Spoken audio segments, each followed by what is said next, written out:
Oh. There you go, Dan. There's your still cam.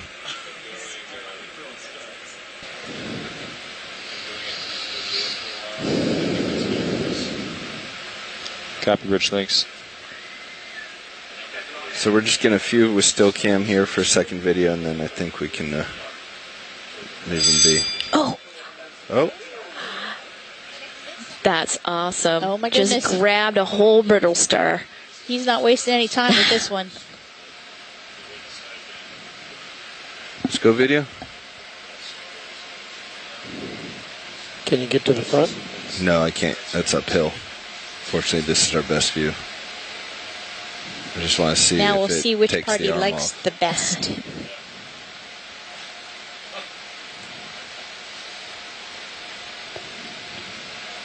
Tilting down.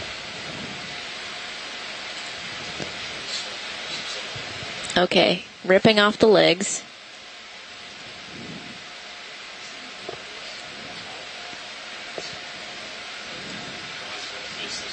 This is not a good view. Okay, just come wide a little.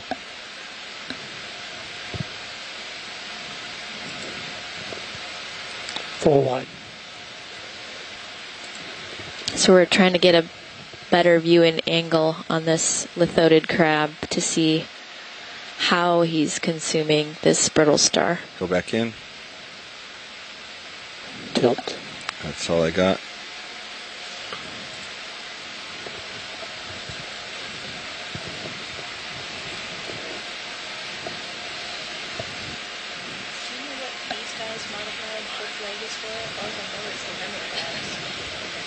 Can turn off the still cam, Fernando. Sure.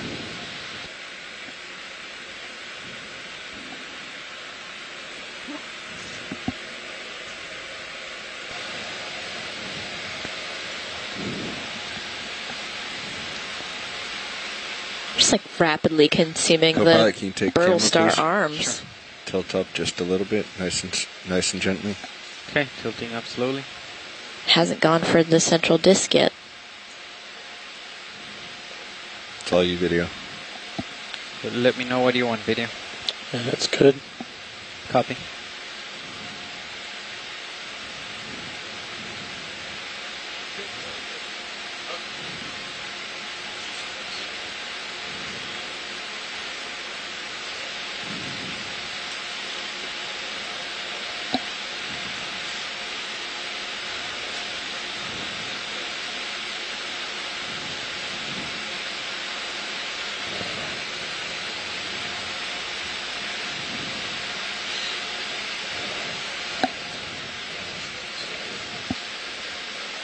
So it looks like I'm totally wrong about them preferring the central disc unless it's saving the best for last. I don't know.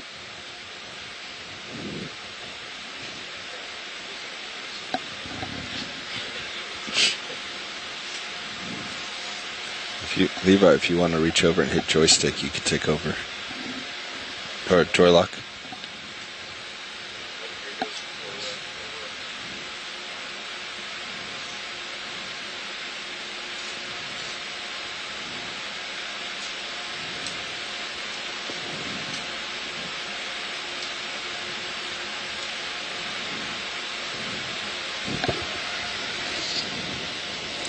He's opening that claw up pretty wide like he's about to crack it. So while we're looking at this guy, we had a question about what the modified fifth leg does in some of these Anamurin crabs.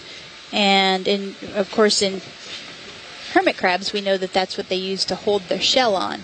But in lithoted crabs like this one, that fifth leg is actually a cleaner leg. And so they clean their gills with that fifth appendage. And lithoted crabs can actually lift up their carapace to get that cleaner leg up towards the gills, which are more forward in the animal.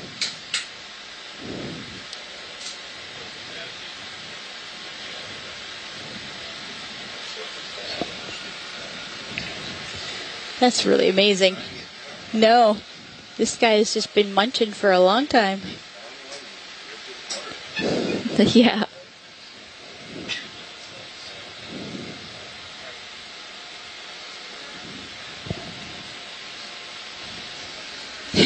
Michael Vecchione joked that he's snacking on the arms kind of like hot wings.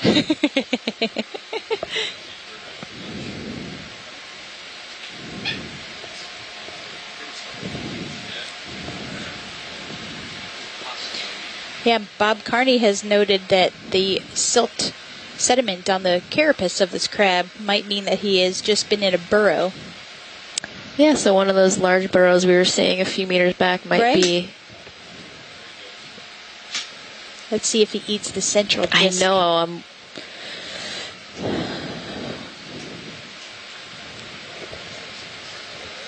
No, and Tom Hansknecht said that they don't actually eat the arms, but they're looking for protozoans, sessile organisms on them. Oh, okay. Huh. Yeah, because they look like they're doing a lot of processing, turning the arms over, but then they seem like they drops them. Yeah. So that makes sense. Slight tilt down to the central disc.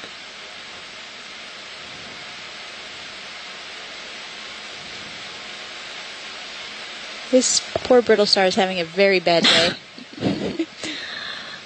Well, it could regrow the arms as long as he doesn't eat the central disc. Right. It might take a while, but...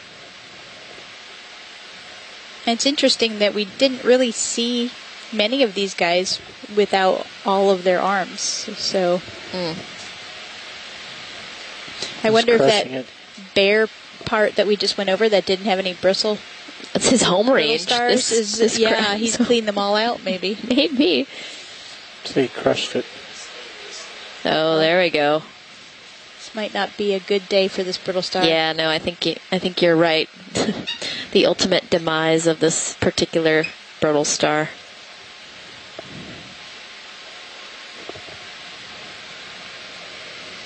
And so you can see the setae on those mouth parts, the golden Let's go up to the mouth. kind of bristles, and he's definitely just grooming this. Combing protozoans.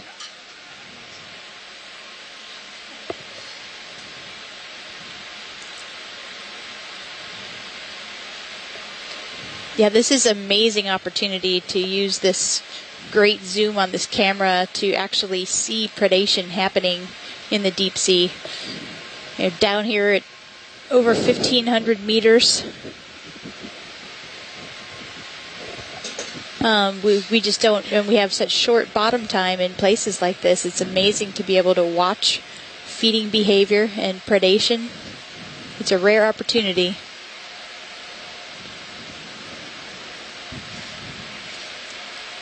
Yeah, it's nice that this crab doesn't seem bothered by our presence, so he or she is just going about its business. As if nothing out of the ordinary is happening. Looks like he just Did he just shove the central disc in there? No, I think it was a scoop of sediment. Oh, okay. Did somebody just join us on the line? Hey, this is Chris Ma. Hi, Chris. Hi, Chris. Sorry that this brittle star is getting annihilated. Yes, it's brilliant footage, though. It really I'm really is. enjoying. It's not great for the brittle star, but it is very interesting biology. I thought I would just chime in and say that just from a physical texture standpoint, that disc is really thick. I mean, it's like a little sort of disc. Yeah. It's like a really thick coin, you know. I mean, in terms of its texture and so forth. So it's possible that it really isn't the bonanza of tissue that it might seem to be. There's also the possibility that the arms, however light the tissue might be, remember that echinoderms are covered with skin. So it's possible that the crab is getting its nutrition off of, the sort of organic material that is covering, the epithelium, that is basically the epithelium of the animal. And so it literally might be feeding on them like chicken wings, as Mike suggested, and that there just isn't enough nutrition on the disc to make it worthwhile, to physically bite into it, because the mouth parts on something like this crab look like they're sort of narrower, I guess, than like a large They're not like a Tyrannosaurus Rex where there's like a big gaping jaw type of structure. So the physicality of it might be very different. Right. But I'm still watching. We're obviously still going to see. It looks like the disc is slowly coming apart. So maybe it does just consume all of it. And in that central disc would be all of the stomach and some types of glands and potentially even the gonads, right? So there could be some good nutritious soft parts in there. Yeah, if he decides I agree. To go through all that trouble. Yeah, I'm just wondering if maybe a lot of what they do might be sort of just cheap nutrition, is just going after the arms rather than engulfing the entire animal. Like it's maybe this might be exceptional for all we know.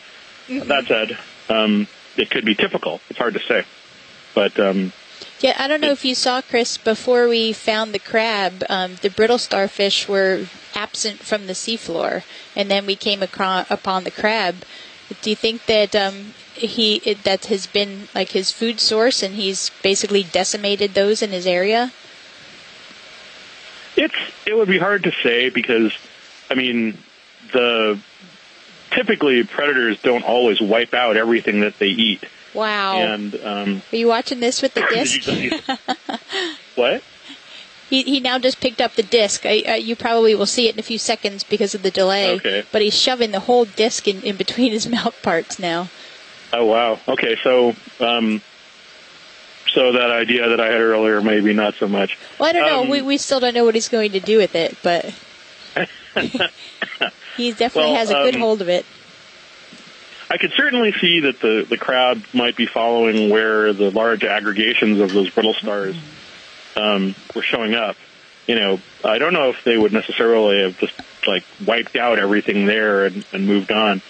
I get the impression that the distribution of an abundance is more related to what sort of shows up there from larval distribution and all that sort of thing.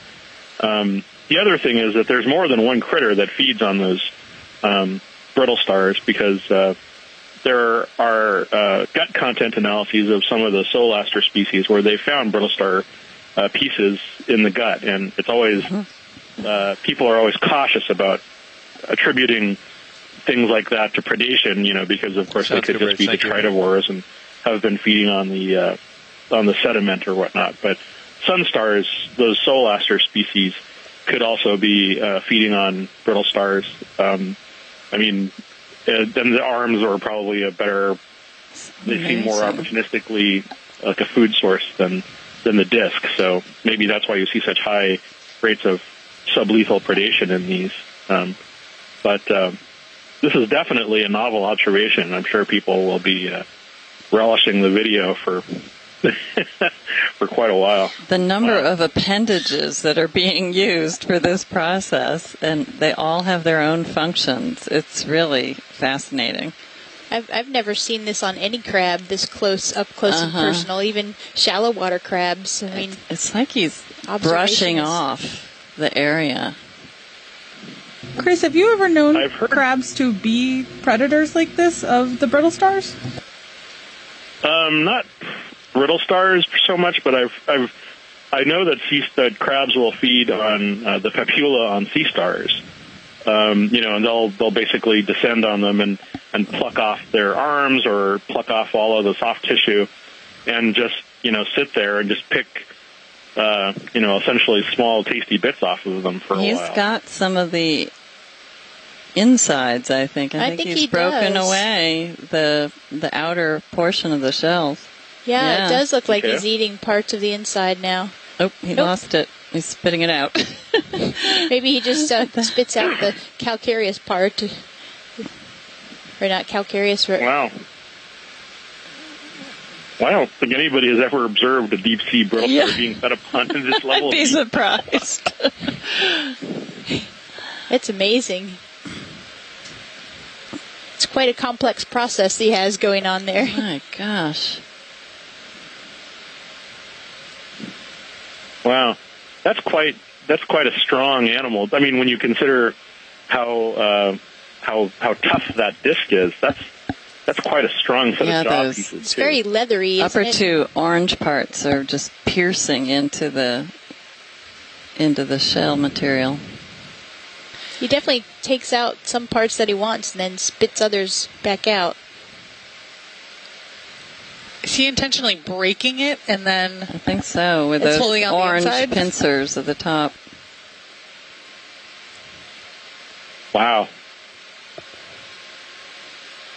I'm glad he doesn't mind us watching.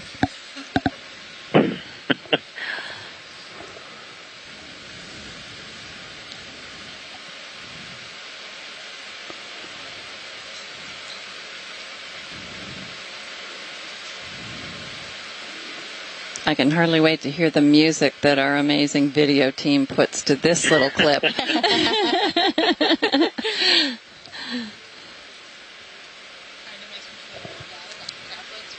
I was thinking the same thing. We had crab legs for dinner on the ship, and those are relatives of these crabs, so. And they were delicious. Yeah, well, it definitely is better eaten than brittle star legs. Yeah, let's not have that on the menu, please. If you do, you can grow up big and strong like he did. Yeah. That's true. We'll have to molt. Well, he certainly developed bigger, more calcareous spines. I wonder if that's actually what they like the brittle stars for, is maybe they somehow... the calcium carbonate. Can uptake the calcium carbonate.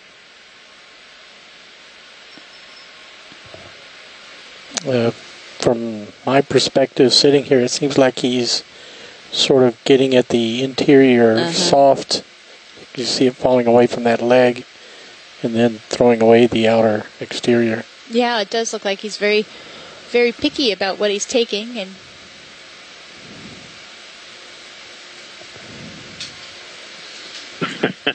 he's filleting the brittle star. Well, that is... Yeah, okay, well, that dismisses a whole bunch of different hypotheses. That's good to know. Well, at one point, he ran an entire arm through all of these different appendages, mouth parts, and like a cleaning off the stalk. And you can see all those setae on the mandibles and...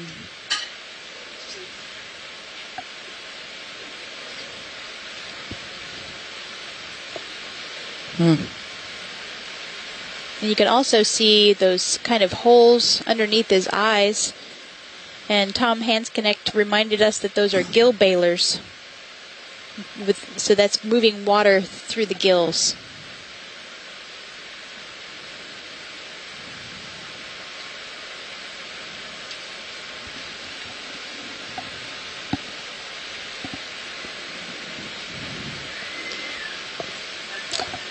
And I wasn't here when you zoomed in on the crab. About how big is he, or did we not have the lasers on yet? I don't remember. Yeah, we had the lasers, but I don't remember the details. Okay. Let's see, about 20, 25. Yeah, I was going to think about 20 or 25 centimeters. Yeah, we can get lasers again when we zoom out. Yeah, he's really going to town on that. Well, every little feast in the deep sea. Yeah.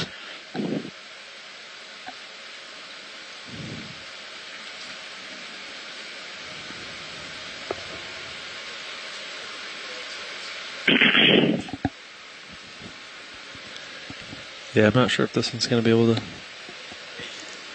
regrow its legs. Oh my goodness. We're very fortunate that the ROV can remain in this position for so long. We often have to move on, but the ship's, I guess it's able to maintain its position right now in the Gulf Stream.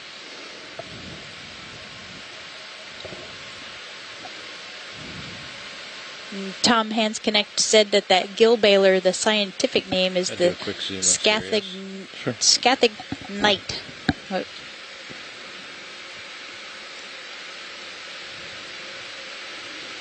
And he also noted that the mandibles did not work until it got to the body disc.